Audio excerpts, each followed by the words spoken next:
There it goes. It pops in. That way I can see because it'll say we are live. So we are now live and we are streaming. So we are good to go.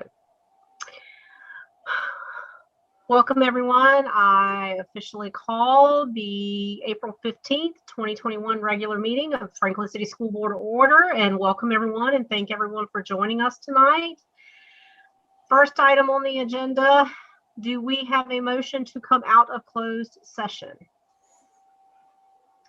I move that the school board, having been in a closed session pursuant to a proper motion, come out of closed session. I have a motion. Do I have a second? Second. We have a motion and we have a second. Any discussion?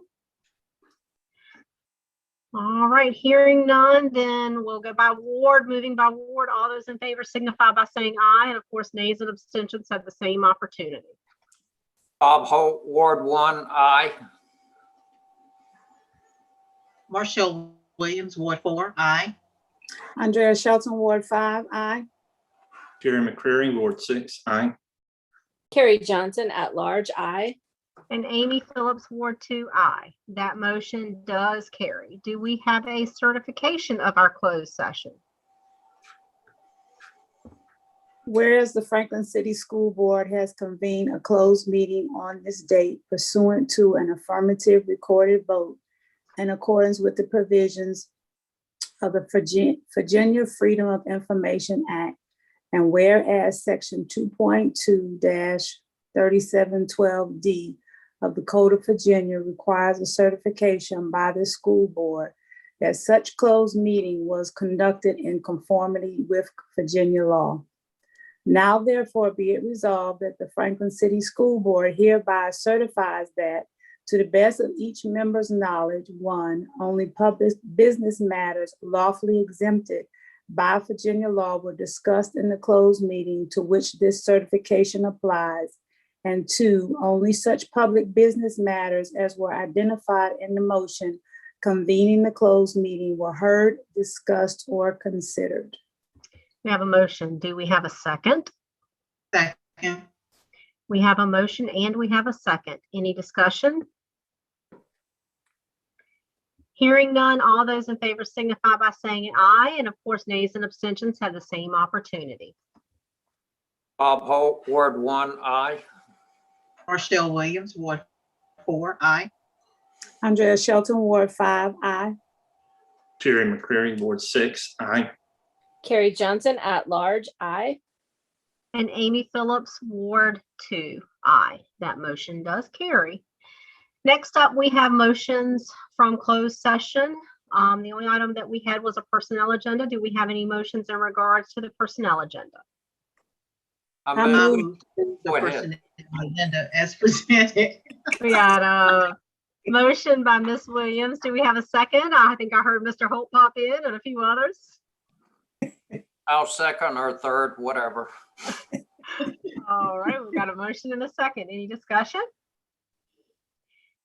Hearing none, then moving by ward, all those in favor signify by saying aye, and of course nays and abstentions have the same opportunity. Bob Holt, Ward 1, aye.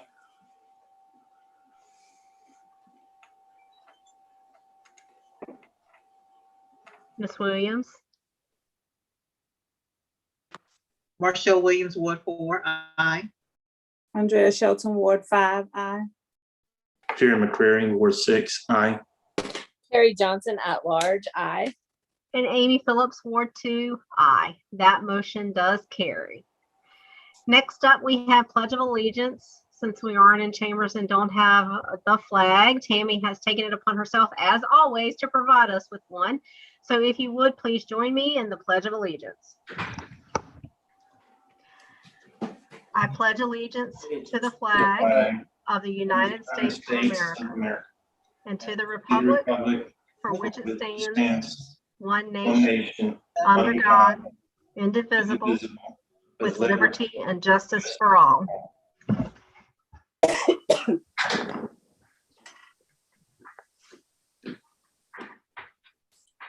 All right, next up, 2.7, approval of the agenda. Do we have a motion to approve the agenda? I move to approve the agenda as presented. We have a motion. Do we have a second? Second. We have a motion and we have a second. Any discussion? Hearing none, then all those in favor signify by saying aye, and of course, nays and abstentions have the same opportunity. Bob Holt, Ward 1, aye. Marshall Williams, Ward 4, aye. Andrea Shelton, Ward 5, aye. Terry McCreary, Ward 6, aye. Carrie Johnson at large, aye. And Amy Phillips, Ward 2, aye. Our agenda is approved. Next up is roll call. Ms. Moore, if you will lead us through that formality. Sure. Robert Holt, Present. Amy Phillips, Present. Tanya Smith, Marshall Williams, Present.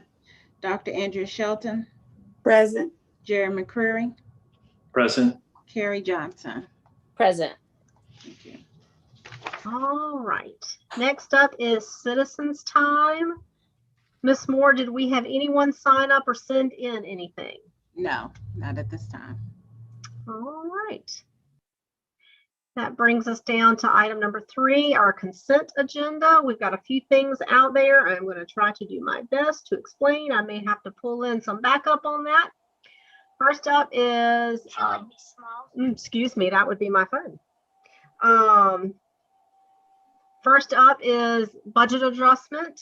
Let me scroll down so I can see as well. So this is an increase. We received a security grant, which we'll hear a little bit more about that later as Mr. Ryder. Well, actually there it is. School security equipment grant, $100,000, which is going to be, has to be utilized this fiscal year. It does require a 25% grant from the locality as well to purchase equipment. And I believe some of that is, will be discussed a little bit further down, as well as to how that's going to be utilized. There you go. The alarm system, we've had conversations about that before, Mr. Ryder. I don't want to steal your thunder, so if you need to jump in, that's fine. We've had conversations about the alarm system and how outdated that is at the schools. We know that for a period, we did have to disable that because of the frequency of the false alarms that were going off at SP Morton. And of course, you know, given what we just went through a month ago at SP Morton with that small fire that was in conjunction with one of the units in the ceiling, which could have been bad if no one had been in the building and hadn't caught it and the alarm wasn't working. Now's a good time, especially with this grant, for us to update that equipment. Those panels are, as it says, they are 30 years old, and they are old analog panels. Mr. Ryder, did you want to talk about the vendors and that vendor part? Yes, certainly. Thank you. Board Chair, good evening, everyone. It's funny sometimes when we send this stuff throughout the week, and sometimes you don't know how it's going to actually look until the actual board meeting. So I didn't know that this was going to be on the consent. So yeah, it was, there's two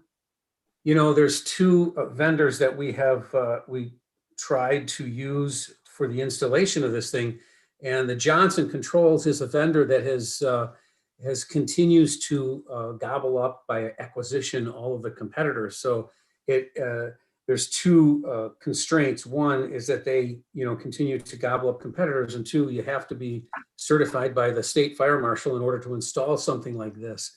So Johnson Controls, their company shtick or whatever, they really are only interested in inspecting and writing reports and stuff like that. They don't really get into the installation bit. For example, we asked them to submit a proposal for this sometime in January, and I think it was like April 2nd when they finally got back to us.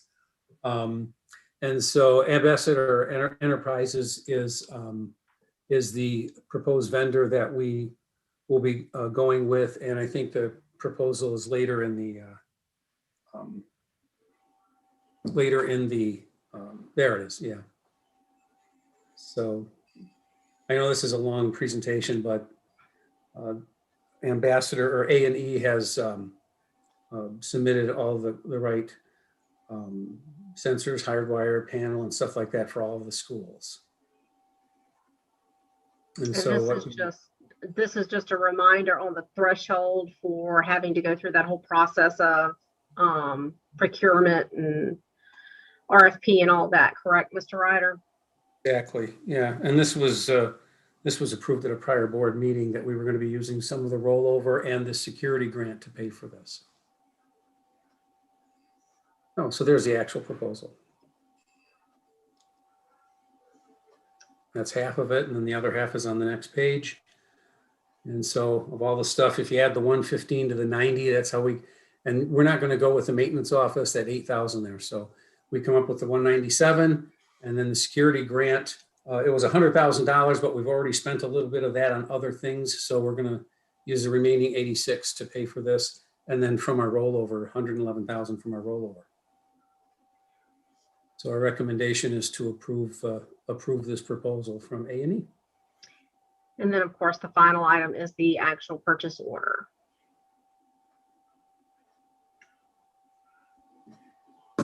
Any questions on that? Because that's a lot in that one item. Any questions on that before we move on to the rest of the consent agenda? I do have a question. Does that rollover count as the locality match, or does the locality have to come back and match it with additional funds at 25%? No, the 25,000 is in that 111. Okay. Any other questions? All right. So 3.2 is the alarm system. Oh, excuse me, 3.3. Yeah, we just talked about that, didn't we? Sorry about that. Yes, 3.3 is minutes from the March 18th meeting. And then 3.4 is the minutes from our joint session with City Council. Are there any questions to either one of those items? Madam Chair, unless there is an objection by a board member, I recommend that we approve items 3.1, 3.2, 3.3, and 3.4. Do I have a second for that motion? Second. I would like to vote on items 3.1, 3.2 separately. Okay, so you would like to pull those two items? Yes. Okay. And what's the reason for that? Because I will need to abstain from one of the other Okay. consent agenda items. Mr. Holt, would you like to rescind your motion so we can pull those? I have a question. Would we be able to include 3.3 in this and only have 3.4 separate? Are you going to need to abstain from 3.3? No, but I Okay, thought he only wanted to separate 3.1 and 3.2. Excuse me. Yeah, 3.4 is actually the one. okay. So we can, Yeah. okay, so what we need to do then, I would, I guess Mr. Holt would be amend the motion to vote solely on 3.1 through 3.3, if you are in agreement with that. I am in total agreement. Okay, so we have an amended motion to approve 3.1 through 3.3. Would anyone like to second that motion? I second. We have a motion and we have a second. Any discussion? All those in favor signify by saying aye, and of course, nays and abstentions do have the same opportunity. Bob Holt, Ward 1, aye. Marshall Williams, Ward 4, aye. Andrea Shelton, Ward 5, aye. Jerry McCreary, Ward 6, aye. Carrie Johnson at large, aye. And Amy Phillips, Ward 2, aye. That motion does carry. So now we have item 3.4. Do we have a motion in regards to that one? I move approval. We have a motion. Do we have a second? A second. A couple of seconds. Any discussion? Again, moving by ward, all those in favor signify by saying aye. And of course, nays and abstentions have the same opportunity. Bob Holt, Ward 1, aye. Marshall Williams, Ward 4, aye. Andrea Shelton, Ward 5, aye. Jerry McCreary, Ward 6, abstain. Carrie Johnson at large, aye. And Amy Phillips, Ward 2, aye. That motion does carry as well. All right, next up, we are down to finance and operations. Mr. Ryder, I think that would be your portion of the evening, if you would be so glad as to entertain us with that. Thank you. Okay, so first up are the March financial statements. If you can, the first two slides are my boilerplate slides that are in them every month. Nothing changes. And this is the income statement we keep our eyes on. Everything's going according to plan. I mean, without going into every line item or any of the details, actually, you know, the budget hasn't changed. All we did was add another month of expenditures.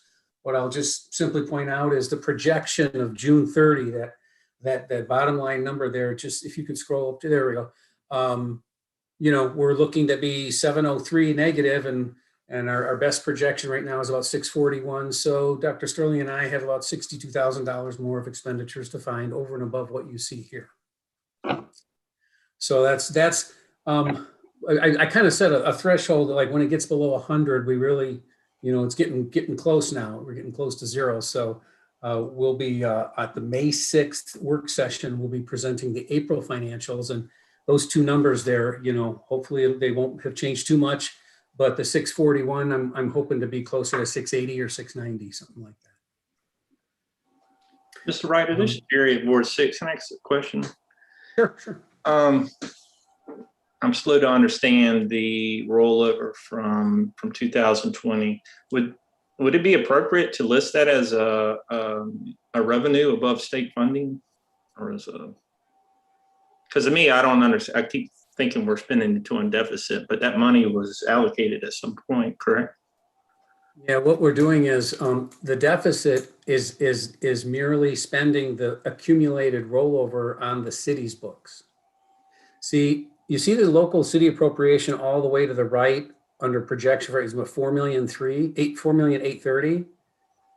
See, Okay. yeah, that's going to be $703,000 less than what I had to put in the budget. They're actually not going to give us that because it's going to come out of the savings. So that's why you have to be in a deficit. I see. Okay. Only when you're granted rollover. And Mr. McCurry, to clarify, I kind of had the question as well, because I noticed that if you look under local, the city appropriation, and you look at the budget 2021 figure, it shows it at 5,533,000. And our actual budget for the year was 5,082,000. So I had noticed there was an increase in that, and that was when we actually were granted the rollover.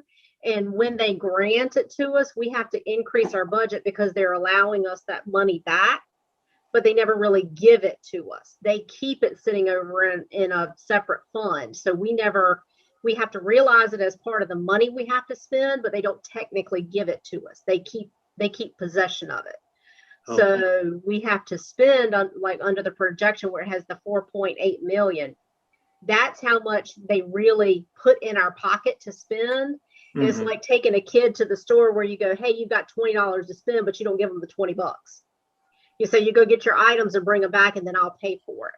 So that's what the city is doing with the rollover fund, is they're saying, hey, we got it over here and you spend it, but we're not physically going to give you possession of it. Okay, so what we see on the funding on the first 4 lines, that's actual money received. Mm-hmm. Okay. Yeah, under, you talking So under that? the 703,000, that's a ghost fund, so to speak. Right, Okay. right. All right. Okay. Does that kind Because of to me, I'm visualizing it as some kind of a funding, but we're always showing it down below as a deficit. So, Yep. okay. Okay. Thank you. Sorry, Mr. Ryder. Thank you. Thank you very much. Thank you for the question, Jerry. The next one is the textbook fund. It's a separate funding from the state of Virginia, and we had a beginning balance, and we're going to try to get that spent down to about less than $100,000, but we haven't had any activity in March. The nutrition fund, it's fine. You know, we'll have a surplus there. That too is an isolated, restricted fund that can only be used for nutrition. And as long as we have a surplus, anything above an average of 3 months spending, we have to have a spend down plan. And I do anticipate that we will have to have a spend down plan at the end of June, but that's not entirely bad news. It's good news. And so the next. And so the next one is the overall income statement. And, you know, this really shouldn't be too much different from Fund 10, but it's the agglomeration of all the other funds.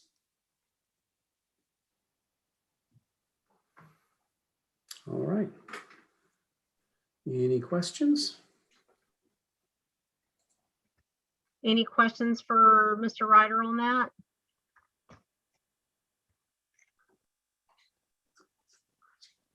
All right, we can go right ahead to the next one, Mr. Ryder. Okay, so the next thing's a very short, where we status on the budget. You know, the budget's a long process to create the thing for the next fiscal year. And the city is an integral partner and part of that process. At the March 22nd meeting, the school division asked for $5,082,000 for next year's lump sum from the city to run our operations. Later in the same evening, the city council at the regular meeting voted for $4.8 million. The vote was 3 noes and 4 yeses for the vote. And then, like a brief history, you know, we've had 5,037,000, 5,037,000. Last year was 5,082,000, and that's why we requested 5,082,000 for this year. So there's just a little difference of what the city is willing to give and what we're asking for. Other than that, the rest of the budget is coming along fine. However, so this was an income statement that in the first column, that's what we asked for on March 22nd. So then the city council voted on their funding. And so, you know, it's not final yet. We still have talks with the city, but, you know, if it does turn out that, I guess this is the worst case because they've gone at 4.8. So if worst comes to worst, literally, the column on the right is how our budget will look next year. So on the left is what we're hoping for. On the right is what they're hoping for. This spring, I've adjusted the springtime now. I've moved it ahead in time. Today is April 15th, down there, that bottom blue box there. So we've got about 10 days until the city considers our budget. That's on April 26th. And I think after that, we have a work session on May 6th. And then on May 10th, when the city adopts their budget, they have adopted our lump sum funding. They've adopted our lump sum funding on May 10th. And so from between the 10th and the 20th, if there are any more adjustments we need to make to our budget outside of that, we can do that. That's why they adopt theirs first before we finally adopt ours on May 20th. Schedule hasn't changed since the last time I published it.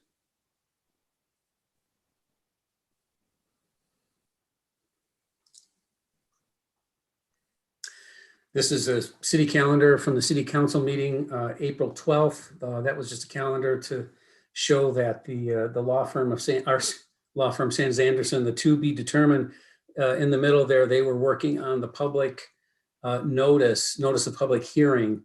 One of the public hearings is for their budget. The other public hearing is for the bond issue that they're contemplating on May 10th. So they have 2 public hearings coming up. And that is it for a budget update. Any questions?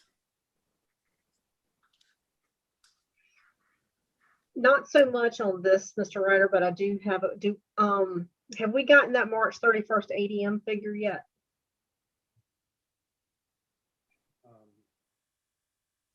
Yes, we have, but I don't have it with me. It was in the it was between 965 and 985, and I needed to because when you send it into the VDOE, they make adjustments. Right. You know, like this kid's being claimed by Richmond and you can't claim, but he lives with us and we have to argue back and forth. So, they do have like a 2-week time period where the VDOE finalizes our final figure. So it's coming. It is less than last year's, but I really don't know until I get the calculator, how will that affect us? Gotcha. You know?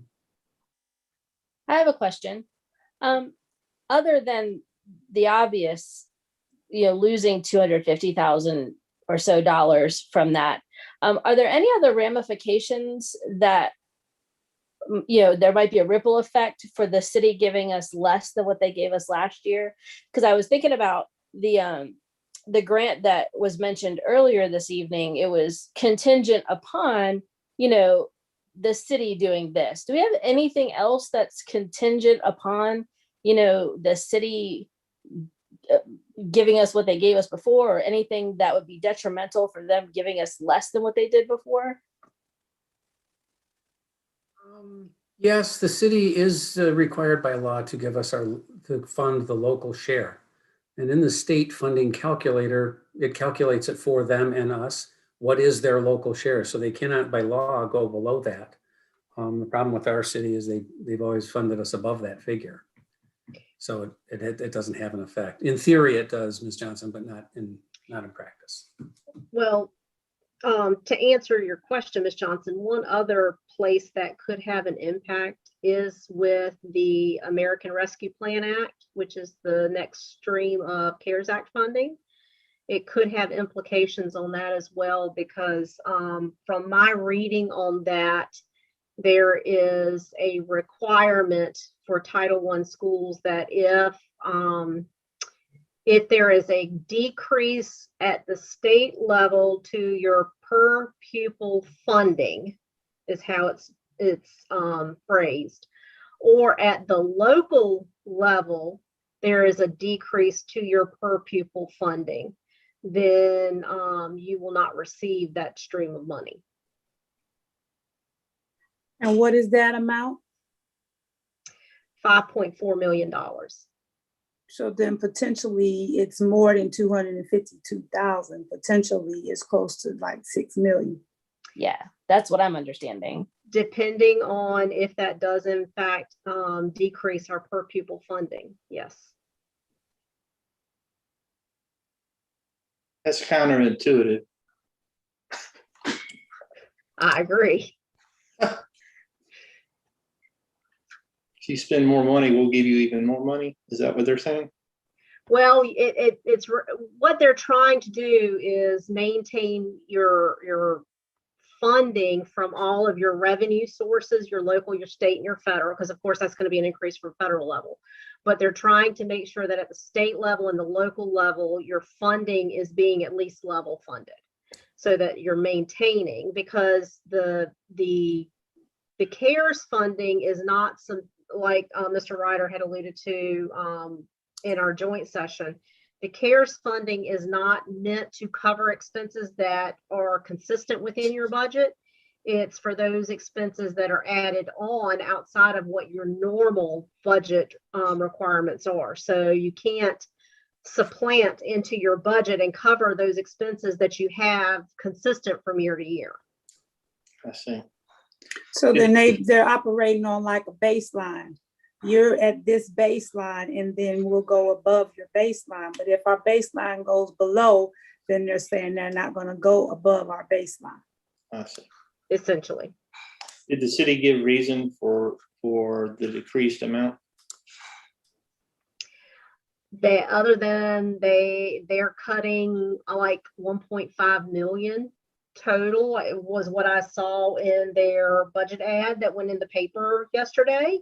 That they do not have the funding to fund the various departments within the city at the capacity they did last year.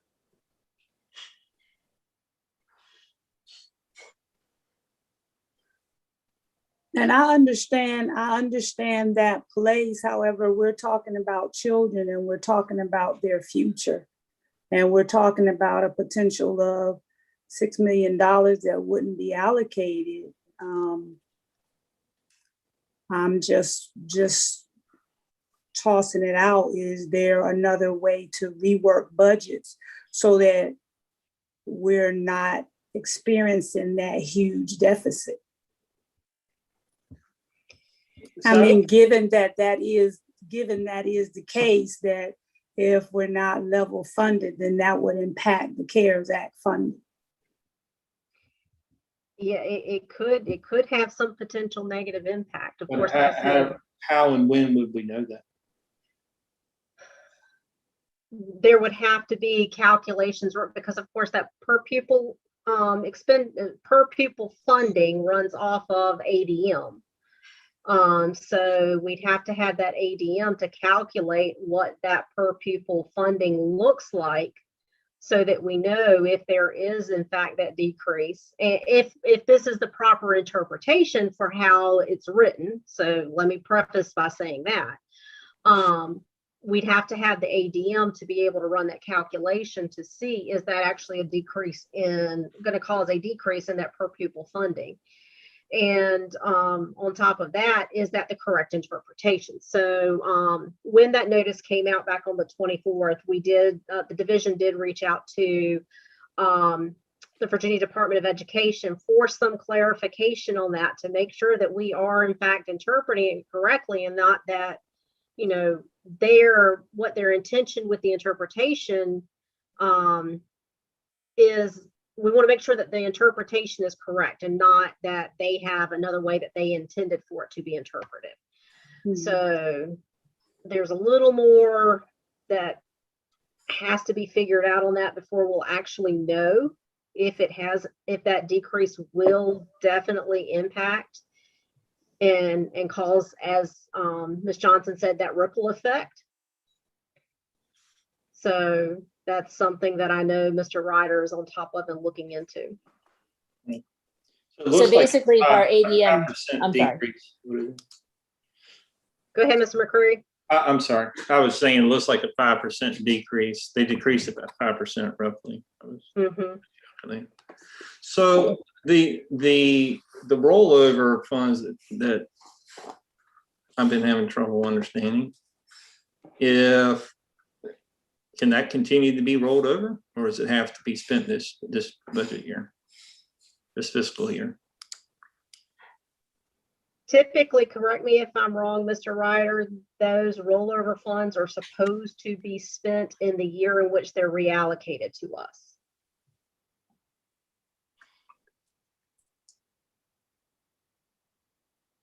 I take that to be, that is correct. Yes, that's correct. And this year was one of those strange times where we had a little bit of rollover from the prior year as well. And so what they did was they cleaned it out. The 451,000 that they allocated was all of the dollars that are rolling over to this year, bringing the balance to zero, the unexpended fund balance for the school division to zero.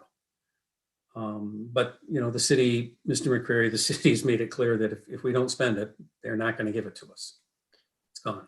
I understand. I was looking for a way to negotiate. I mean, if it would lessen that 5% cost. I mean, it would shrink that 5% reduction in this new budget.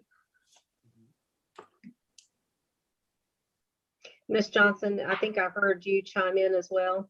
So I was just wanting to make sure that I understood it correctly. So basically, if our ADM went down, then, and that took up for that 250,000, then we'd be sitting okay as far as what we understand the interpretation of that is. From my interpretation, that would Right. be an accurate assessment. But I don't know if my interpretation is exactly correct. Right, I understand. And all of the full write-up of how the Stream 5 CARES Act funding is to be spent and the rules and regulations and allowable for that, they still aren't completely complete yet. So, I mean, we haven't even applied for it. So it's coming, and probably at a board meeting before this year is out, we'll have a full understanding of that. And Mr. McCreary, just to be clear, at the May 6th board meeting, I am going to give a special, I think a 1-slide presentation on the rollover that I created today for Ms. Phillips, and we went over that. And so I'll be going over a really good clear-cut example of how that works, the mechanics of it. How much of the rollover is yet to be spent? Was it 60,000 roughly? Is that what we saw earlier? No, 703,000. No, remaining to be. No, the spent. remaining. Oh, to remaining about 63,000 and change. Yeah. No, I was looking for a way to negotiate with them if they were able to apply that 60,000 and not do such a large reduction. And actually, we kind of did that. If correct me if I'm wrong, Mr. Ryder, we actually kind of did that with the current year's budget, because we got 45,000, but we let them keep 45,000 of the previous year's rollover, if I remember that correctly. Right. We got $45,000 increase to our current fiscal year budget, but we let them keep 45,000 from the rollover from the prior year. Does that sound accurate? Yeah, that sounds about right. Okay. So are the I was just rollover suggesting, funds like- kept in a separate account? Yeah, they're on the city's books. Hmm. They're off of our financial statements. That's why it's kind of hard to understand, because you're looking at an income statement, but you're talking about something that's off income statement, as the accountants like to say, off balance sheet or off in. It's over there on their side of the books. That's why we have to be in constant harmony with their financial statements, so we always know what's going on with theirs and ours. But do you understand my rationale or what I'm suggesting? Yeah, if we had carryover funds left over, if there was some way we could negotiate by allowing them to keep that but increase. Right. So instead of a 5% reduction, maybe it's in our proposed budget, the 252,000, maybe that gets only 2.5%. Maybe that's cut in half, 125,000. Well, and the carryover is an interesting conversation when we get into conversations with those funds, because they don't automatically revert back to us. We have to ask for them back every year.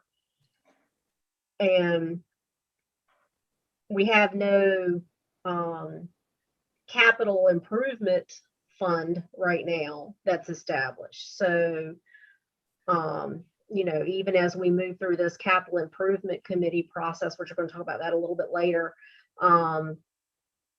is that something that maybe we need to look at in the future, is instead of that rollover funds coming back to us, do we just ask for it to automatically revert into a capital improvement plan, so that fund would start building, so that we can start thinking about things? Because even when we have really what constitutes under a capital improvement, like we have to replace air conditioners, because we talked about that earlier in the year last year for this fiscal year. We've talked about the repairs and looking at the Charles Street Gym. Those kind of things would technically fall under capital improvements, but we don't have any designated funding for that. It would just have to come out of our operating budget. So there's a lot of conversation that can be had around carryover funds, and you also risk, you know, when you have those conversations about allowing the city just to keep it in exchange for even just level funding of the school division, you run the risk of the train of thought then becoming, well, we'll level fund you every year, we just get the carryover back at the city level. So, I mean, it's a conversation that can be had, but that's up to the board as a whole.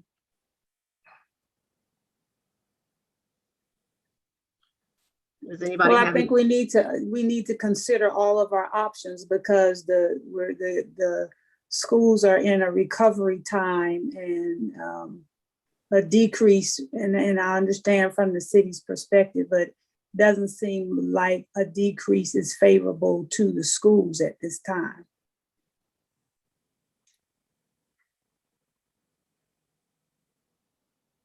Does anyone else have anything they'd like to add to that conversation, or any thoughts on that conversation, or anything that Mr. McCreary or anyone else has said?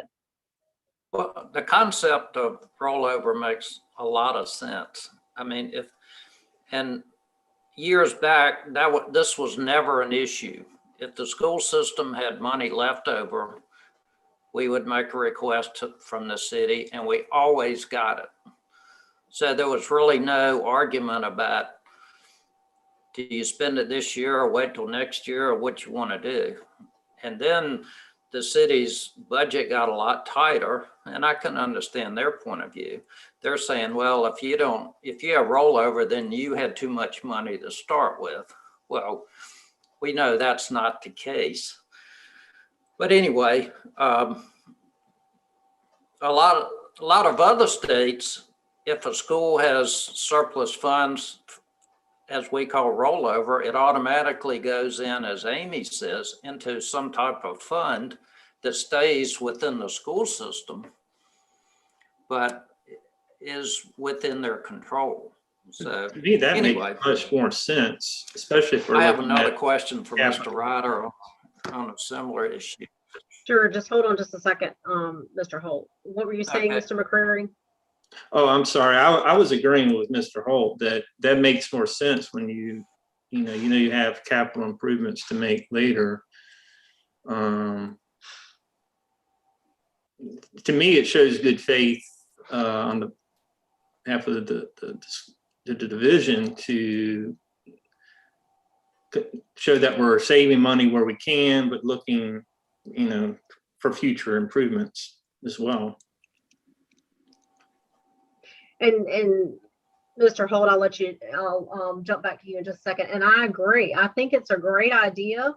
Of course, that would be something that we would have to sit down, because I think the city actually pinned it in to their processes that we have to request that back, and that there's no guarantee with that. But I think that's a great conversation that as a board, we should actually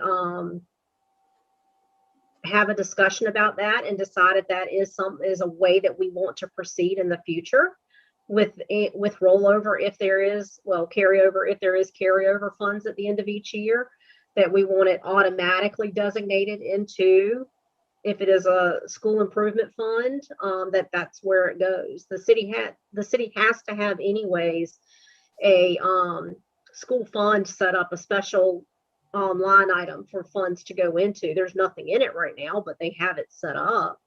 So would that be the appropriate place to park it and just have it automatically go into that every year? That is a great idea, and I think that is something that we need to consider. I would hesitate to jump and we do that and make that decision tonight. Because I would like to see us get this capital improvement committee up and running, so that we kind of have an idea of the direction, And that way we know if that's, because I'd hate to piecemeal the requests to the city when it comes to capital improvements, but I do think that is a great suggestion and something that as a board we do need to entertain. I agree. Mr. Holt, where your other question? My other question was, back when the General Assembly was in session, they seemed to be adamant that no school division would have less money for next year, even if their ADM dropped. And that was stated over and over by both houses, but I don't know if the final budget they approved and the one the governor signed had that provision in it. Do you know, Mr. Ryder? Yeah, I'm still waiting for the final approved budget from the governor. Okay. Once he signs it, that's it, and I'll be able to report out to the board as soon as it's out. That actually, Mr. Holt, was a great question, because if the local funding drops and the state funding drops, then that's a double hit towards that per pupil funding. And that could be another factor that may drop us to where we actually do see a decrease in the per pupil funding when you combine the two. I'll make a last comment about the rollover. If that benefit goes away, then everybody is going to be forced to spend up their money before the end of the year on stuff they don't really need, and that doesn't help anybody. Doesn't help us. It doesn't help the city. Doesn't help the students. So I feel pretty confident that the city will work with us on that. And I agree, Amy. Let's get, at some point, start a conversation about that. Yeah, I think we really, tonight, I think that was really one thing that we have done, is we've at least started the conversation. So once we get this capital improvements committee really established and starting to dig in and do the work, I think that's one of the first things we need to start looking at. Dr. Sterling, we've kind of left you out of this conversation. Do you have anything that you wish to add to that? And it can be a simple no or yes. No, it's excellent dialogue. Thank you. All right. Are there any other questions, comments, or discussion in regards to the budget status? Now, I may have missed this, and this is probably going to be my last comment, but we presented the budget at the 5 point whatever. Was there ever a discussion with the board and city council about a $252,000 decrease? Short answer. Prior to that board meeting, the same night that we had to, even in the joint session, I don't recall hearing anything about a decrease of $252,000. I can say confidently there was no communication to me. The first that I heard about it was watching the city council meeting after the same night we had our joint session. That was the first that I heard about them funding us within their draft budget at the 4.8 instead of our requested 5.1. Okay, thank you.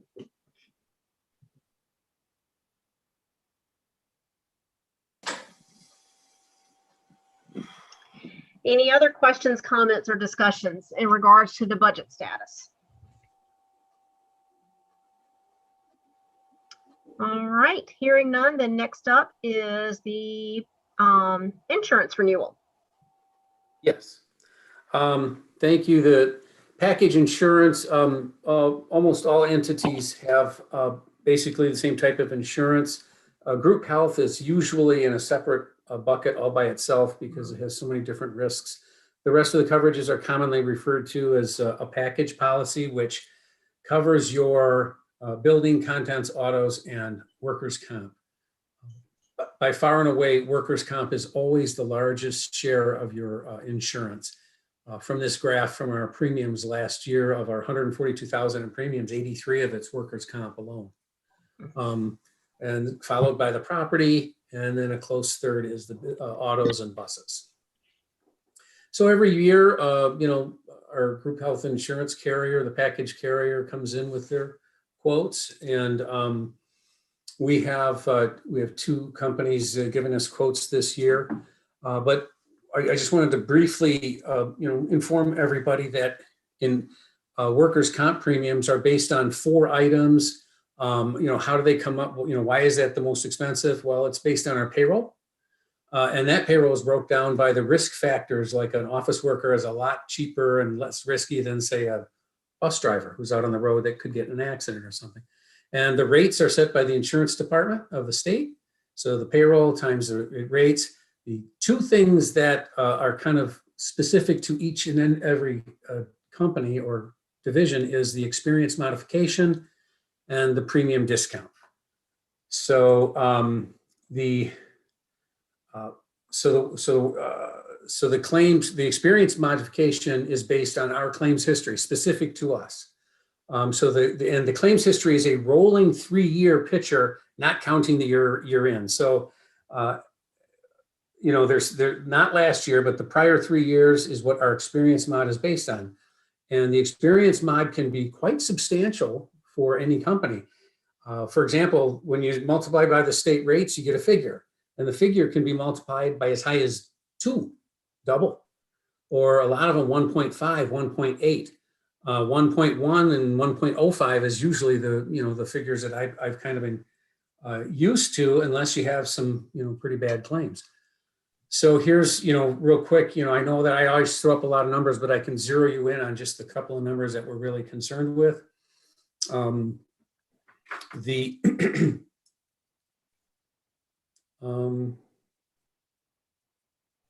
Change colors. So that the stuff to the left is how they're calculated, the payroll times the rates. And then you see that 1 point back in 2018, that 1.37. So the impact of the experience modification for our division is a 37% penalty for our claims. And those claims for that year were based on the 2014, 15, and 16. So it's not counting the year they're quoted, which is in 17. It's the prior 3 years. So unfortunately, I don't have claims history that goes back that far. But as you go to 2019, it's still 1.37 because that $500,000 of claims hadn't caught up to it yet. The next one, 2020, you can see the experience mod goes from 1.37 to 1.88, which is, that's a $47,000, penalty that we have to pay for our experience or for our claims. So in fiscal year 2020, it was 1.88. Premium discounts are, I don't know. I think they're arbitrary based on the insurance carrier. If they want your business, how bad they want your business. I've never gotten any kind of like fixed percentage of what there are or even how they're calculated. I'm just happy they show up on our statement. The next slide, we get now into the present and the future. This year we're still at 1.88, but look at the claims history. In 2017, we had $500,000 in claims. In 2018, we had 800,000 in claims, and 500 of that was one person, one claim.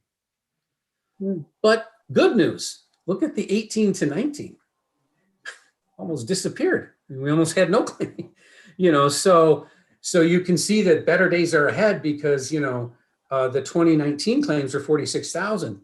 Down in 2020, they were 6. And so now in 2021, which is this year now, we're at about 56,000. But you can see in 2023, the rolling 3 years is only going to be the 46 to 5 and whatever we've paid this year. So that I expect that 1.87 to drop to 1.1 or 1.15, something like that. But right now we're in the middle of the highest claims. So we have two companies interested in our business. Our incumbent vendor is Vacor. I would have given you more stats on these folks, but I couldn't dig out any of their financial statements off the internet. So they were established in 1993. The new vendor, new to us, they've been around since 1980, something called the Virginia Risk Sharing Association. And after I had created this thing, I did get both companies' financials, and the VRSA, they're about 3 to 4 times larger than Vacor. So when these folks send all their proposals in, I'll be presenting probably at the May 6th work session.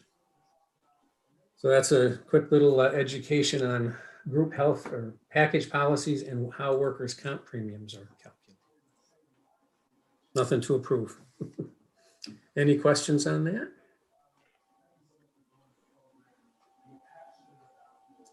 All righty. The bathroom project. Bathroom project is moving along pretty much on schedule. Mosley Architects were selected, as you guys know. Their role is broken into 4 parts: the pre-bid work, the bid creation documents, which is huge, to conduct the bid and recommend to the Board of Education who the vendors are, and then get to it. So there's the Mosley Architects invoice or the quote over to the right. So the part 1 has been completed. We're about a third of the way through part 2. And so what we'll do is we'll put all this invoicing in to make sure it's done by June 30th. And then when the construction comes in, when those invoices come in, we will be putting them into this fiscal year or accruing them to make sure they hit this fiscal year. And so that was our original estimate from Windsor Homes. And so we're still actually waiting for the actual bid documents to be done by the architects. This is our best estimate at this time.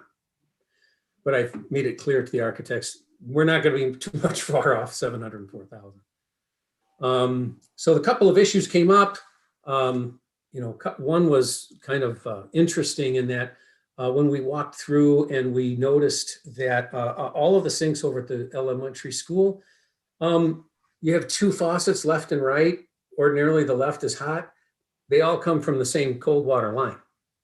So there's no hot waters to the sinks. So when we put in the touchless is going to just come out pouring out cold water. So we're going to be putting so that was the modification. My guess is $80,000. See there? all the water comes in through one pipe. So we're going to put hot water tanks in each of the maintenance closets and pipe those to the sink. So when the touchless things go on, it automatically mixes the hot and cold water to a particular temperature for little kids' hands. So they'll be washing their hands in warm water for proper hygiene. Mm-hmm. And then issue 2, we had selected a different type of sink that we wanted, a nice trough size sink, but we then ran into a further problem in that that would make our already non-ADA compliant bathrooms built in the 60s even more non-compliant, and we can't do that. So we're going to get the nice, touchless stuff, but it's going to be in the old white type sinks that we're used to seeing. So in conclusion, we're on task. Completion will be before the start of the next year, obviously, and the funding will be pulled from the proper streams that we've already allocated, and the Stream 2 funding. In that Stream 2 grant for the CARES funding, we've already allocated those dollars to this project. Any questions on toilets and bathrooms? Mr. Ryder, this is Jerry in Ward 6. Yes, sir. This is backtracking earlier, but this reminded me a question regarding the alarm system. Looking at the proposal, it said it didn't cover like any repair, I guess, damage to walls or stuff like that. Is there any, do y'all anticipate any of those kind of repairs, and do we need to, just so, have those budgeted? Well, what we're doing, Jerry, is we're actually tearing out the sinks and tearing up the floors. So, we're replacing them anyway. So, but we don't anticipate any other than that surprise with the hot water, we didn't anticipate any other repairs to be made. The hot water thing was kind of the biggest surprise we had. And so- Okay, I'm sorry. I'm confusing. I'm mixing two topics actually. The question is not regarding the bathrooms, but it reminded me about the fire alarms. Oh, The alarm installation. If you don't mind me asking that question now, it's not about. oh, the okay. bathroom. Oh, yeah, no, with that, no, because, you know, what the alarms that are there are going to be pulled out and they're going to be replaced with much more modern versions. So there's not like, no, there's no real unanticipated repairs for installing the new alarm system. Oh, okay. I just noticed that in their proposal when this bathroom repair reminded me of that. I think that was written in to cover themselves in case something happened and something got damaged. Okay, I thought that also. Just wanted to clarify. I have a question about the bathrooms. Are we grandfathered in? Is that why we're allowed to not be ADA compliant? And then I guess a second part to that would be, since we're renovating them anyway, is how difficult is it to make them ADA compliant? Because I had no idea that we weren't, in compliance. Oh, that. yeah. Yes, the Americans with Disabilities Act, I don't think was even in place in 1963 when this thing was started to be built. So we're non-compliant because of space, physical space. I mean, we would have to start knocking out walls of classrooms in order to enlarge this thing for wheelchairs to turn around. So it's just not feasible. And so the ADA rules are, if you're going to remodel bathrooms, you cannot make them more restrictive, because their opinion is they're restrictive enough. You don't want to take even more space away from them. So that's why we had to go back to the white sinks. Okay, because I was wondering if there was something that said, if you remodel, then you have to bring them up to ADA compliance. But basically what you're saying is it can stay non-compliant, just not worse. Yes, exactly. Okay. That's exactly Okay. it. All right. Yet another reason we need a new school building. That's right. Are the sinks the main issue? Other than that make it non-compliant? Miss Moore, can you scroll back up to the diagram? Yep, that one. So that's the outlay of the current bathrooms and the designs of the current bathrooms that we do have. So, for instance, if you look at the first one, if that first sink was not there and the second sink was not there, then access to the bathroom would probably be okay, but we'd have no sinks in the bathroom. And then the second one is, that stall separation around that first stall is inhibitive. So we'd have to have no stall separation there. And then the third one is essentially the same thing. Either the sink or the stall partition would have to go. So it's not just the sinks, unfortunately. It's the whole space. It's the whole four. It's the whole four walls of space. What you got jammed in there, right?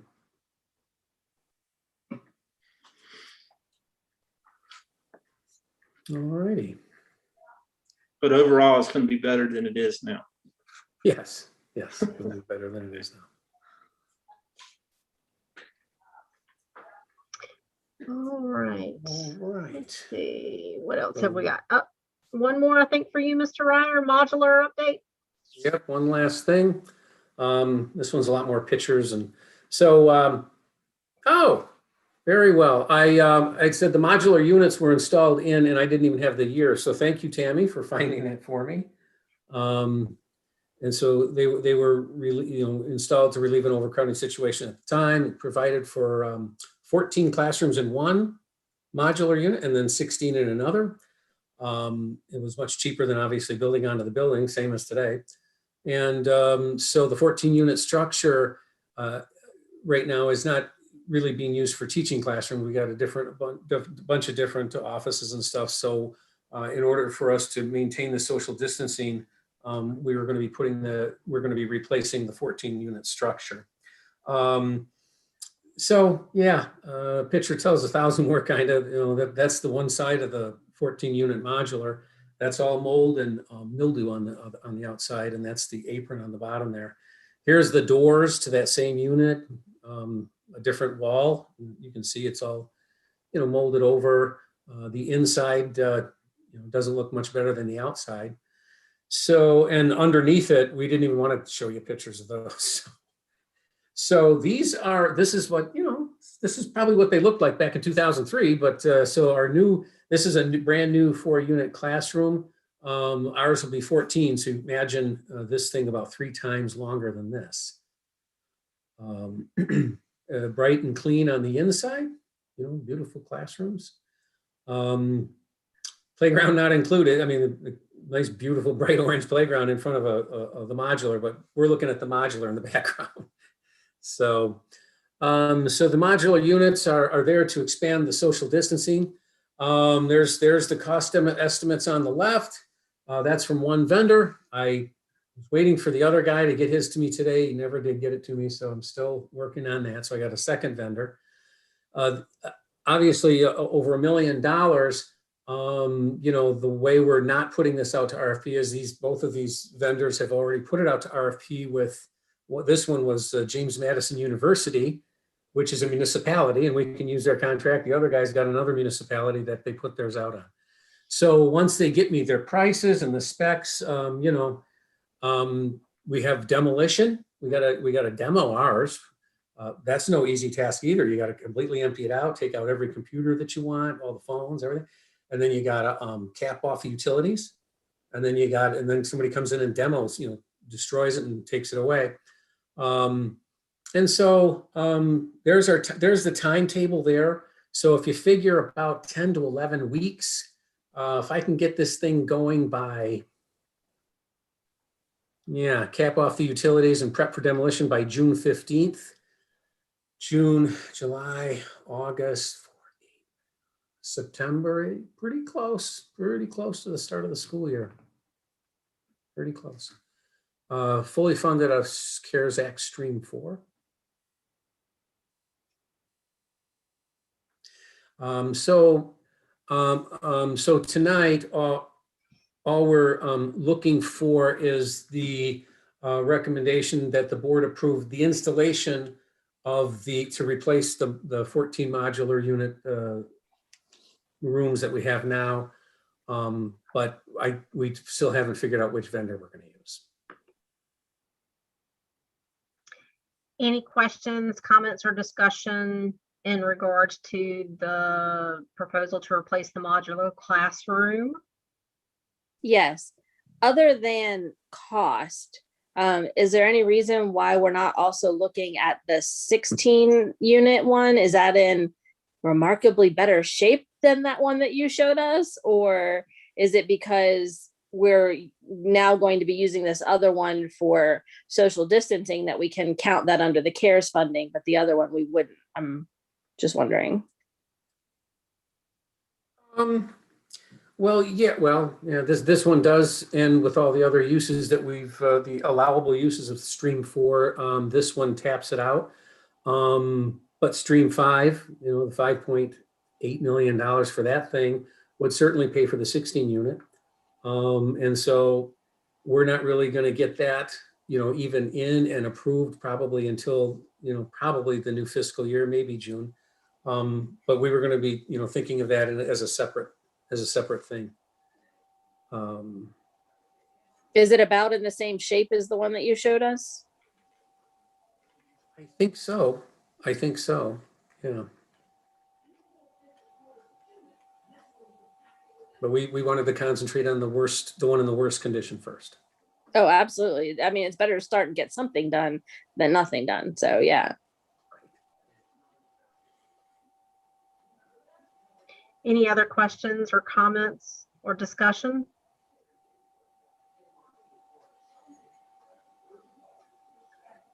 Hearing none, does anyone wish to make a motion in regards to the installation of the modular? I move to approve the installation of a modular unit that contains 14 classrooms so that we can expand space for social distancing using the CARE Stream 4 funding. We have a motion. Do we have a second? Second. We have a motion and a second. Any discussion?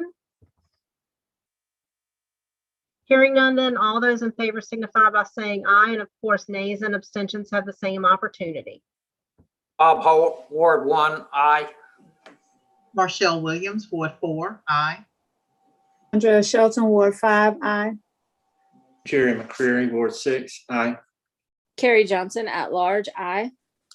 And Amy Phillips, Ward 2, aye. That motion does carry. And I will just reiterate, as was in the motion, that this is being funded not out of our regular budget. It is being funded with the CARES Act funding from Stream 4. All right. Anything else for us this evening, Mr. Ryder? That is it. My voice is about gone, so thank you all very much. Thank you very much as well. All right, next up is accountability and personnel. Hold on, everyone. I can't see the screen. I think I messed myself up here. Okay, here we go. Good evening, All Dr. right, Carter. so we are in the heart of testing. And so I'm just going to briefly go over the testing, and we'll go school by school. So at SP Morton, because of COVID, we are adjusting for the parents that are hybrid and the parents that are students that are virtual. And so we are looking at going by grade level. And so as you see there, we're going to start off with the grade with the VA studies of May 4th through May 5th. We're going to look at reading May 6th through the 4th, and you're going to math will be the 12th of May, 12 through May 3rd, and then you have science. You have the 18th through the 5th of May, and then you have reading again 5 through 3 reading, and then you have 11 through 5 May grade reading 5th grade. And then in May again, you have the 4th grade again, and that will be on the 13th. So I kind of butchered that a little bit, but to basically tell you is that we broke that out into grade levels, and that we are accommodating this because if this, we have now, the state has rolled out the remote Virginia test. And that is for parents that feel that the parents that are currently virtual, that feel that they're uncomfortable in bringing their kids in person. And so what we're really striving for is to make sure that all kids come in for in-person testing. And so we're making strides to spread out kids and make sure that they come in, because really taking the Virginia remote testing is a substitute for the SOL. It does not count as the weight of an SOL, but they're doing it to show a measure of some type of growth, but we don't want that. We want to have the kids come in so that we can get a true measure of where they are, so that we can really start making plans for the summertime and next year, so that we can have an accurate data of where our kids stand right now. So let's move on. As you can see, makeup tests it's going to happen through these dates. You see where it says the 20th, and I just talked about the Virginia remote test. That will be from June 1st through the 25th.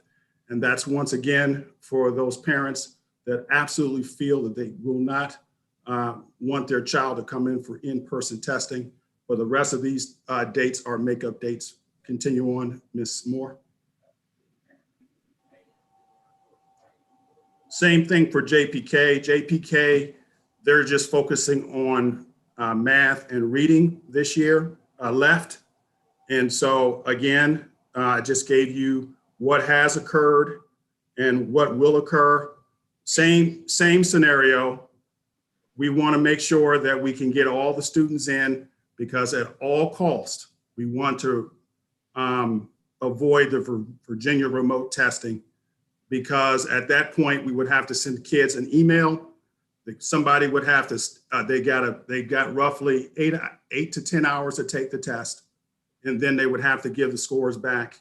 And then we would have to do that for every student. Now, it's quite a headache. And also it doesn't really give us accurate data for where the kids really are. Moving forward, Franklin, there is no change, because, we're working on verified credits. So they're just moving along smoothly. And because the majority of the changes are really at the elementary school and the middle school level. The high school, there are really no changes. Moving forward, Ms. Moore. And as you can see, what's going on, I'm not going to read it all to you, but again, they're moving along nicely. And they've been able, the high school has, to their credit, they've really been able to get well over 95% participation during the pandemic and getting kids to come to in-person testing. So really kudos to Franklin High School for their diligence in really getting those kids in for testing. And as you can see, these are the summer testing dates. And questions or comments? Yes. If you could go back to SP Morton. Yes. That was, I appreciate you gathering all of this and together, but this is really unclear to me. Okay. Like, I don't know what the dates are or the grades, or I'm just not sure. Okay. So grade, it's supposed to say May 4th through May 5th. You have the Virginia studies. So they will be working on that. So the fifth graders is really supposed to say the fifth graders on May 4th will actually be testing. And then you move to grade 6, go to the 6th of May. The fourth graders will be focusing on reading, and then math. That will be on May 12th. That would be for the third graders. And I apologize for this being convoluted slightly, Ms. Johnson, but also. I mean, I would just, if I wanted to send a parent who had questions about it back to, the board doctor, to the slide, I don't know that they'd understand it. Yes. And I will definitely go back and clean that up. I got fancy and it got turned slightly, because it really was supposed to say, science on May 18th, the 5th grade. And so that really got turned around. So the first, go ahead, Dr. Sterling. Excuse me, Dr. Carter. Yes. Board members, we will redo this presentation in May, because it's very important that our parents have these dates, and they will be posted online. So if you please bear with us, we will bring this back to the board and to our community of stakeholders at the work session in May. Thank you, Dr. Sterling. And Dr. Carter, I think if I can clarify, so with these dates as they are written, the first number is the actual date. The second number is the grade level. Yes. Okay.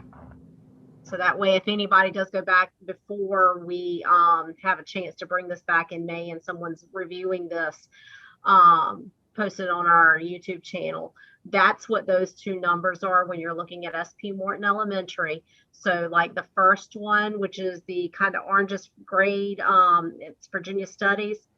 The 4 represents the date of the month of May that the testing will be done on. And then the 5th represents what grade level that is for. Yes, it got turned around in the presentation. So I will correct that, Ms. Johnson.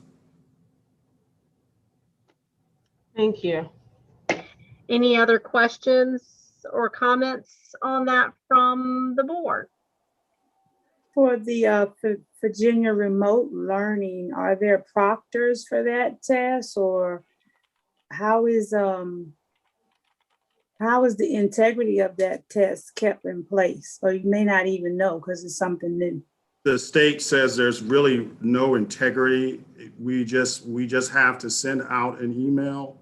We have to first test all the students. And then after that, we'll find out who the parents that refuse to have their parents come in. We send out an email giving the date, notifying that we'll give them for the Virginia remote test. We send an email out for that day. The kids jump on. We have somebody that monitors when they log on, and then they have basically the school day to complete that. And then they send a message will come across that says that they are complete. It's complete. Okay, thank you. And I do want to, just in case we do have any parents that do go back and watch this video that aren't on with us for tonight's meeting, even though I do want parents to understand, even though your child may not right now be relying on this SOL for graduation or for their specific credits for high school, or maybe thinking, well, but this doesn't really have an impact on the accreditation for the school division for this year. This is still important because even taking these tests as we proceed into next year and look at next year's SOL testing, this kind of helps give us a baseline for where we're moving to for next year to compare to for next year. It also helps us gauge as a school division where we need to concentrate with our students for remediation, maybe for support in certain areas. So this is extremely important because it helps us give your students, your children, what they need educationally.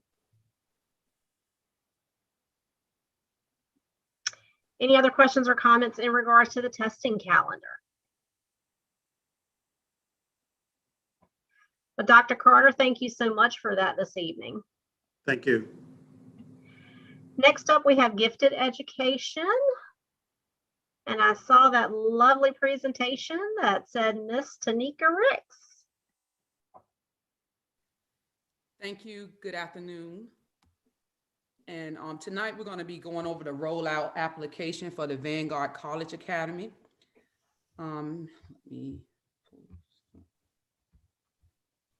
All right, the Vanguard Early College Academy provides qualifying rising Franklin City Public Schools 8th grade students the opportunity to earn an associate's degree in computer science. Students are provided an implementation plan which outlines the 61 credits required to complete an associate's degree. Many courses are taught at the school, at Franklin High School, by our teachers who are definitely qualified to teach the dual enrollment classes. However, students also attend courses at TCC. Students are able to earn an advanced high school diploma and also an associate's degree. So it's a great opportunity for our students. So we share that overview when we roll out the application. All right, so there are some revisions that we considered for this year due to the pandemic, and also some of the challenges that our students have had throughout the year. However, we also met with the gifted team, and also Dr. Sterling provided the team with feedback. And these are the following updates that we put in place for the application. We did change the degree from engineering to computer science this year. We have also added a payment plan option, considering some of our parents with economic situations during this time.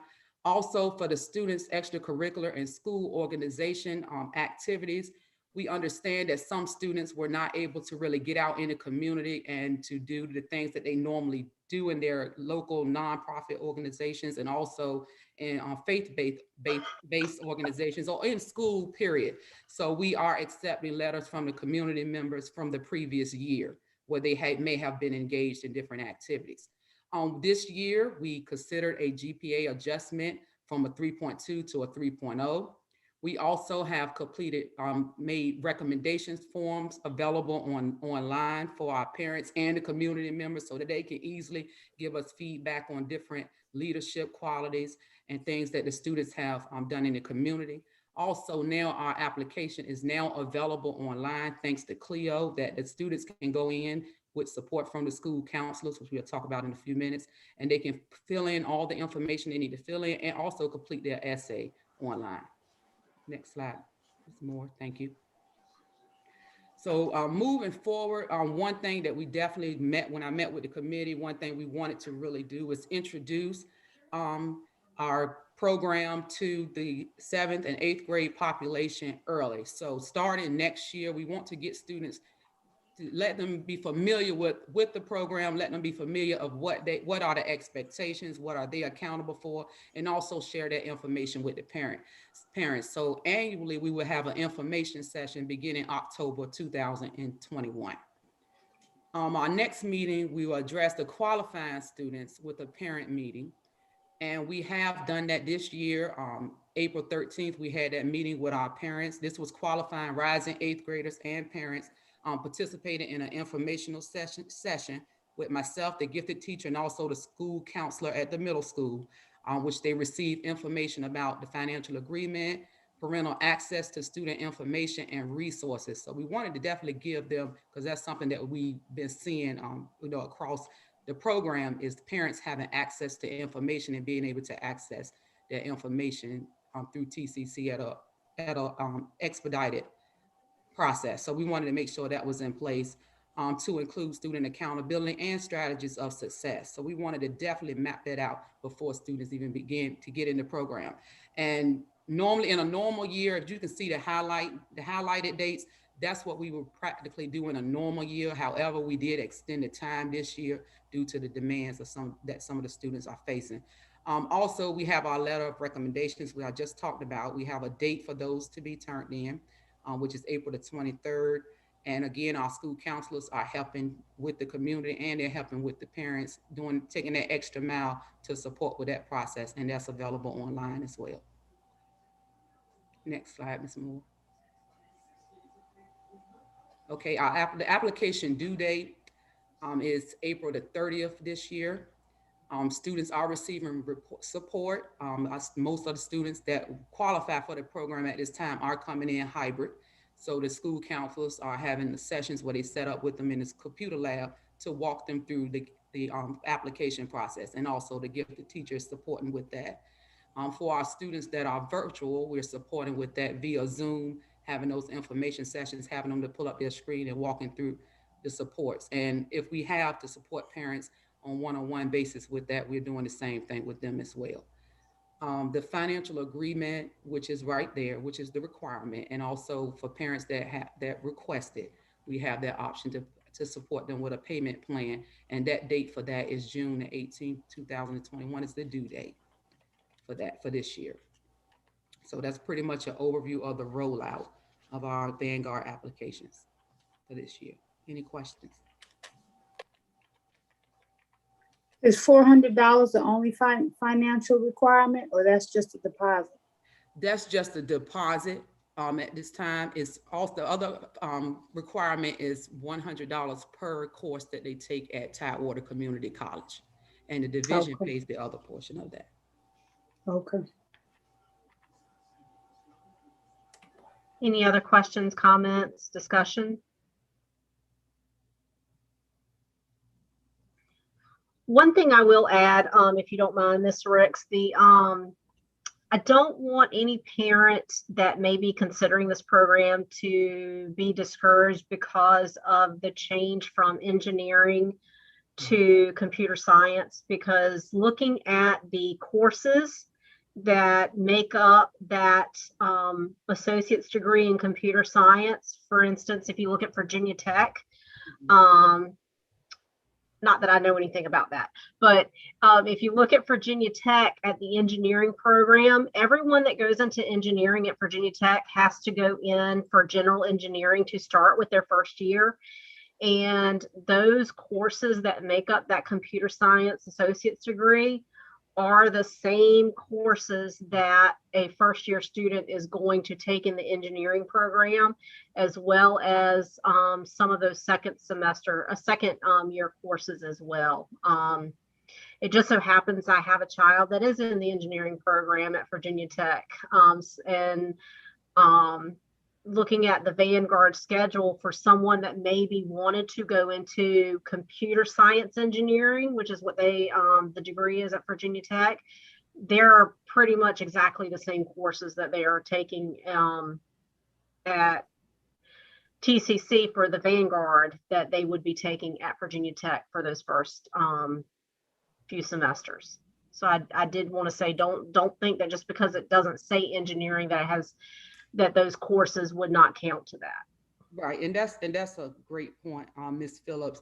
But even with our colleges, college boards who have those different, the different colleges that would accept multiple credits and support students that may, if they want to go to an engineering program beyond high school, there are colleges. The college board does have those colleges that would accept those credits and be able to evaluate them to support them with that change as they pursue their bachelor's degree and beyond that. So that's great as well. Thank you. Any other questions or comments or discussion on the Vanguard program? How's the response been from parents? Can you repeat? Go ahead, Mr. McCreary. I'm sorry. I was asking what the response has been from parents. With the program, yeah. Overall, parents have been providing positive reports. However, parents this year have really reached out to the college with communicating and attempting to reach out with communicating, gather information without their students. And one thing the college has been saying, hey, I want the students right beside the parents to gather information. So we have had informations with our parents to kind of work through some of those gaps. We're giving them the direct lines that they need to call for communication. We have set up like weekly check-ins with the gifted teacher who has been overseeing the Vanguard students that are enrolled. So she's been doing weekly check-ins with them. And we've also had to really work with TCC to ensure that we have just one dual enrollment specialist that's constantly in connection and collaboration with our gifted teacher. So those are some kinks that we had to work out. And from that situation, moving on from February to March, we have parents have really been thankful. They've been thankful for that information. And we also are still continuing to work with TCC to provide even more parental supports for our parents. So that is one thing that we have had some challenges with during the COVID and parents having to stay online for a while, but we have really worked as a team to work through those challenges. That's good. Thank you. Welcome. Any other questions, comments, or discussion? Ms. Ricks, thank you very much for that. You're welcome. Next up is the superintendent's overview. Dr. Sterling, I will turn that over to you. Thank you so much. At this time, Ms. Burkhalter will be doing the superintendent's overview.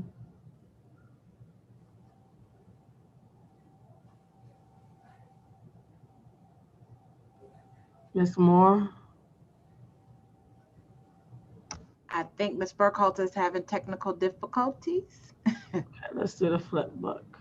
Oh, there she is. She's coming on. Awesome. Thank you so much. Gotta love technology. Thank you, Dr. Sterling. She keeps me on my toes. I would love to do this presentation this evening. Good evening, Ms. Burkhalter. Good evening. So we would like to congratulate you all see one of Dr. Sterling's favorite A words, amazing staff members. So first we have Rob Eubanks with the technology team. As you know, Mr. Eubanks has been with Franklin City Public Schools for a while. He spends the bulk of his time at Franklin High School, but he also supports the district as well. So congratulations to Rob Eubanks. I actually saw him today and congratulated him on his support award. Our next staff member is Suzanne Bly, our current Teacher of the Year for a couple of more weeks until we announce our new Teacher of the Year. As you know, Ms. Bly is all things to Franklin High School, but also to Franklin City Public Schools. I call on her a lot to support us at central office as well. So this is definitely an award well-deserved for her as well, for her Instructional Support Award. Calvin Carter. So as you all know, he's come on board with you all as board members.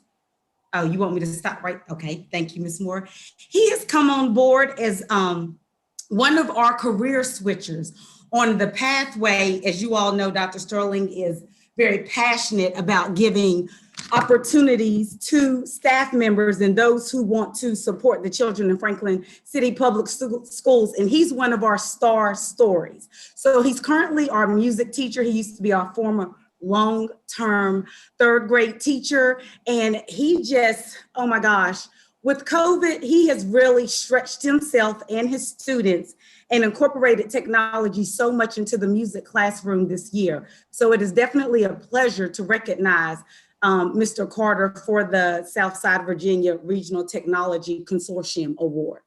And last but not least, we have our 2020-2021 Region Award of Merit. I'll lift my glasses at work. I can't see who that is. Ms. Moore.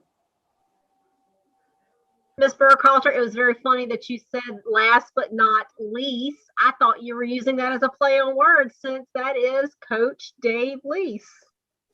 Thank you. So Coach Lease, yes, I don't have my glasses. You all know I got new eye problems. Thank you, Ms. Phillips.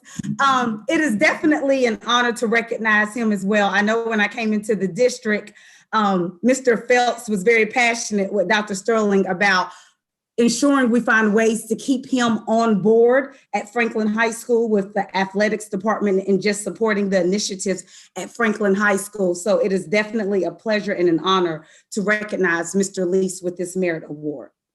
Are there any questions on our 4 honorees? Definitely a great representation of what Franklin City Public Schools has to offer. Congratulations to all 4. Any questions or comments or discussion in regard to these? Thank you. That concludes the superintendent's special presentation. Thank you very much, Ms. Burkhalter. And I will say congratulations to all 4 of our award recipients. All of those are stars within our division. And in the case of Mr. Lease, one of our retirees that we do miss greatly. So congratulations to all 4 of you. Anything else that you have for us this evening, Dr. Sterling? No, ma'am. All right. Next up is item number 8, which is business by school board members. So we will start with 8.1, business by school board members. Does anyone have anything to share with us? I will. Go ahead, doctors. I was just going to ask Amy, does she want to share or does she want me to share? I'll let you go ahead and share that if you would like. Go ahead, Mr. Holt. Mr. Holt, you want to kick us off? I want to hear what you two want to share. Well, I would assume, Dr. Shelton, you were referring to the gifted advisory. Yes, we meeting? attended the gifted advisory meeting on Wednesday night, and it was very informational and informative. And I'm glad to see the progress of the students and that they have support and they are eager to move forward. I agree. And Ms. Sherlock is full of energy when it comes to these kids. And the opportunities available to them, and her reach extends even beyond those that are within our walls. So she is still looking for any help that she can give to any potential any student within our walls, as well as those that have left us. So it was a really, really good meeting. Mr. Holt, I will defer to you in just a second. One other thing that I will add, right before this meeting, the Appomattox Regional Governor's School Board met and approved their new executive director to start July 1st. Her name is Dr. Megan Tenya. She is currently a principal with Savannah County Public Schools. She has background in gifted. She actually helped develop the gifted plan for Charlottesville County. She has a child that happens to be a student at ARG, so she's already a little bit familiar with the school. And it looks like she's going to bring a lot of energy and drive to that school. And she's looking to be there for the long haul. So we are excited to see her join that team.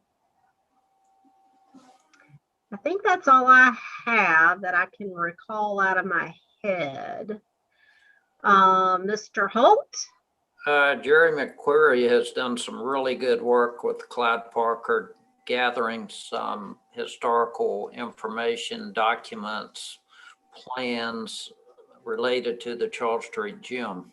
And Jerry and I put together a draft plan of action, and we will send that out to the board tomorrow.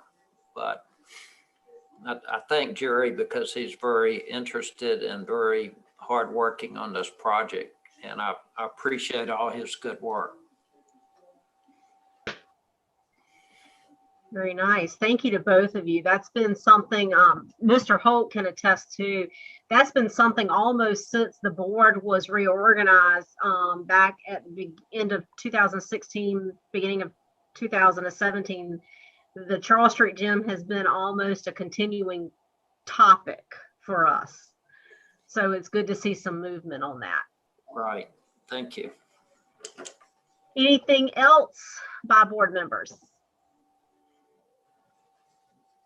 I got to say something real quick about Coach Lease, and it'll take me about 30 seconds. But when my daughter was at Franklin High School, she told me about 9 o'clock one evening, by the way, Coach Lease is picking me up at 3:30 tomorrow morning. And I said, what? She said, yeah, we're going to Hampton or Newport News to pick up some Krispy Kreme donuts. And then they went over to Union Camp and got there before the shift changed at 6 o'clock and sold Krispy Kreme donuts to the workers at the mill coming and going to support the athletic program. So that's just a good example of what he does and what he has meant to the school system for many years. And his reach extended beyond just being a coach.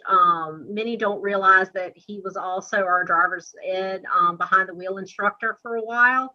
And to give you a little bit of a funny, he actually, my oldest daughter, she was one of the last students that he had in behind the wheel, and that's probably why he decided to retire. But she comes home one day and I said, how'd it go? It was like her first day. And she said, well, Coach Lee said I am quite different from anyone else that he's had behind the wheel. I said, oh, yeah? She said, yeah. He said that everybody else likes to hug the yellow line, and I seem to hug the white line, and it kind of scares him, he said. So and he knew how to handle the kids, and he knew how, I mean, all the kids love him. All the staff that has loved him, and he's given of his own time, not just for what he was here to do, but even beyond. So yes, congratulations to him. That is a long time coming, and it is well deserved.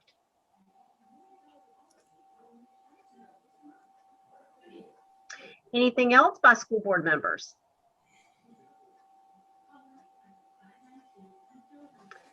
All right, up next, important dates to remember. We've got several items coming up. VSBA Master Board training is next Friday. That's our second session.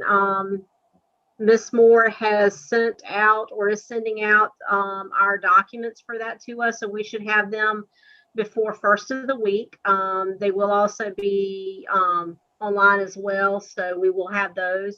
But she's sending out hard copies in case we actually want them to write down information on. Our next work session will be on Thursday, May 6th, and that is in person, work session in person. And then our regular meeting, of course, will be on May the 20th. And right after that, we will have our third. Remember, we have 4 Master Board training sessions, one more after the April one, we have one more in May, and then our final one on June 25th. And that is all that I can think of under important dates. Minutes, these are for review only. These are from our work session back on April the 1st. And if there is nothing else by board members, that brings us to everyone's least favorite item of the night, which is adjournment. Who wants to stay? Well, I mean, we kind of are staying because we're all virtual anyways. But do I have a motion to adjourn the meeting? A motion to adjourn the meeting. A second. We have a motion and a second. Any discussion? No.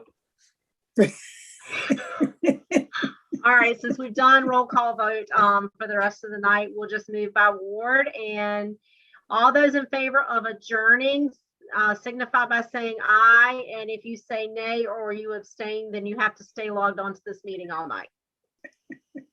Bob Holt, Ward 1, aye. Rochelle Williams, Ward 4, aye. Andrea Shelton, Ward 5, aye. Jerry McCreary, Ward 6, aye. Carrie Johnson at large, aye.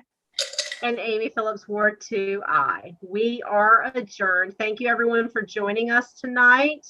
We will see you all in a couple of weeks for our May work session.